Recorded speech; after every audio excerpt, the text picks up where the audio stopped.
জামাতের আমির ডক্টর শফিকুর রহমান সাহেব মিন্টো রোডের ২৯ নম্বরের সেই লাল বাড়িতে উঠছেন। সেই লক্ষ্যে বাড়িটি প্রস্তুত করা হচ্ছে, বিভিন্ন ধরনের সংস্কারমূলক কাজ হচ্ছে বাড়িতে। আমরা দেখেছি, আমরা এও দেখেছি যে জামাতের আমির সাহেব ঈদের দিন সেই বাড়িতে উপস্থিত হয়ে ঈদের শুভেচ্ছা বিনিময় করেছেন। দর্শক শ্রোতা, আজকে এই বিষয় নিয়ে কথা বলবো। চলুন ডিরেক্ট হিট দ্য পয়েন্টে। হিট দ্য পয়েন্ট নাম্বার 1-এ আসি, এই লাল বাড়ি সম্পর্কে। মিন্টো রোডের ২৯ নম্বরের এই লাল বাড়িটি ব্রিটিশ আমলের একটি স্থাপনা।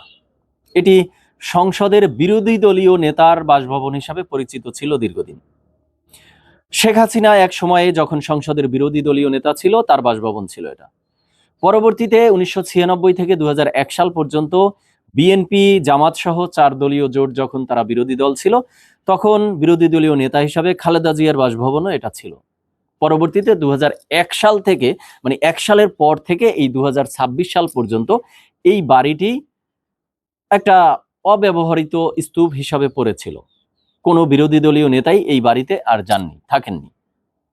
তো এই বাড়িতে এখন নতুন করে জামাতের আমির সাহেব, তিনি যেহেতু এখন বিরোধী দলীয় নেতা, সেই হিসাবে তিনি এখানে উঠছেন। এবার আসি হিট দ্য পয়েন্ট নাম্বার 2। এই জামাতের আমির সাহেব নির্বাচনের ঠিক পূর্ব মুহূর্তে, যখন নির্বাচনী প্রচার প্রসার সেই তুঙ্গে, তখন কি যেন বলেছিলেন? তিনি বলেছিলেন যে আমরা সরকার গঠন করলে কোনো ধরনের রাষ্ট্রীয় সুযোগ সুবিধা আমরা নিব না। রাষ্ট্রের পক্ষ থেকে বা সরকারি নিয়ম হিসাবে যে গাড়ি বাড়ি নেয়ার প্রথা, সেটি জামাত সরকার গঠন করলে নিবে না। কেন নিবে না? কারণ তারা হলো পরীক্ষিত দেশপ্রেমিক শক্তি। তারা দেশের জন্য, দশের জন্য, এই দেশের জনগণের জন্য শুধু কাজ আর কাজ করে যাবেন, কাজের মধ্যে ডুবে থাকবেন, রাষ্ট্রীয় কোনো সুযোগ সুবিধা নিবেন না। বেশ ভালো, নিয়েন না। তো নির্বাচনে তো আপনারা সরকার গঠন করতে পারেননি, হয়েছেন বিরোধী দল। তো নির্বাচনের পরবর্তী ১ মাস ঠিকমতো যেতে না যেতেই বিরোধী দলীয় নেতা হিসাবে জামাতের আমির সাহেব এই লাল বাড়িটি নেয়ার জন্য পাগল হয়ে গেছেন। হ্যাঁ, আমি এভাবেই বলবো যে পাগল হয়ে গেছে। কেন বলছি? কারণ এখন পর্যন্ত সরকার প্রধান বা বর্তমান যে প্রধানমন্ত্রী তারেক রহমান, আমার জানা মতে তিনিই কোনো রাষ্ট্রীয় সুযোগ সুবিধা নেননি। মানে এই যে বাড়ি গাড়ি যা বলি, সেটি নেননি।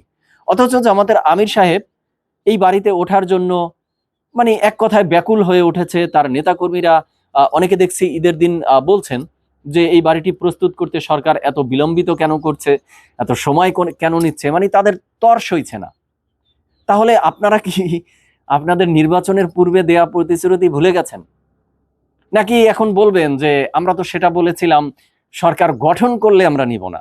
তো এখন তো আমরা সরকার গঠন করিনি, তাই আমরা নিতেই পারি। হ্যাঁ, এটা জামাতের পক্ষ থেকে আপনারা ব্যাখ্যা দিতে পারেন, অমূলক হবে না আপনাদের জন্য। কারণ আপনারা সব সময় এমন বিট্রয় করে থাকেন জাতির সাথে। আপনারা সকালে এক কথা বলেন, বিকালে আরেক কথা বলেন। তো এই ব্যাখ্যা আপনাদের থেকে আসতে পারে। এবার আসি হিট দ্য পয়েন্ট নাম্বার 3। আপনারা বাড়ি নিচ্ছেন, তাহলে গাড়ি নিবেন না কেন ভাই? গাড়িতে কি দোষ করেছে? মানে কিছু নিচ্ছি, কিছু নিব না, যাতে করে আমাদের সেই পূর্বের দেয়া প্রতিশ্রুতি একদম পুরোপুরি আবার পল্টি না খায়। মানে সব সময় একটা স্ট্যান্ডবাজি চিন্তা ভাবনা আপনাদের থাকে। তো আমি বলবো, বাড়ি নিচ্ছেন, গাড়িও নিয়ে নেন ভাই। কারণ এই বাড়ি গাড়ি নেয়া নিয়ে এই দেশের জনগণের কোনো মাথা ব্যথা আছে বলে আমার মনে হয় না। আমি কোনো সময় দেখিনি যে কেউ বলেছে যে সরকার বা বিরোধী দলীয় তারা কেন বাড়ি নিচ্ছে, কেন গাড়ি নিচ্ছে, এই নিয়ে কেউ অভিযোগ তোলেনি। এই দেশের জনগণ সবসময় চায় যে আপনাদের জন্য সরকার, বিরোধী দল, আপনারা যারা রাষ্ট্র পরিচালনা করবেন, আপনাদের বাড়ি গাড়ি সুযোগ সুবিধা যা দরকার আপনারা নেন ভাই, কোনো সমস্যা নেই।